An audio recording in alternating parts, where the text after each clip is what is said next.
नमस्ते, मैं हूँ रेखा सिंह। हमारे YouTube चैनल पर आप सभी का बहुत बहुत स्वागत है। हम आप सबको लावा परछते समय का गीत सुनाएंगे जो इस तरह है।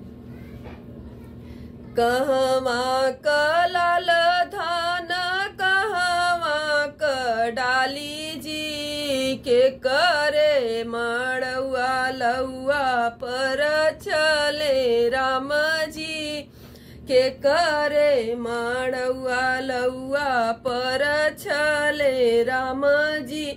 प्रयागराज क लाल धन सोराओ क डाली जी अधेश सिंह के अंगने में लावा पर छई राम जी।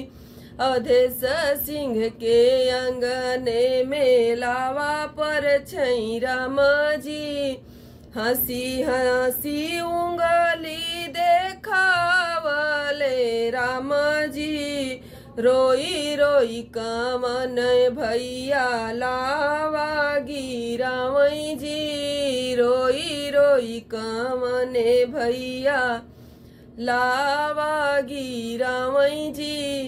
कहवा क लाल धान कहवा क डाली जी के करे मड़ुआ लावा पर ले राम जी के करे मड़ुआ लावा पर चले राम जी।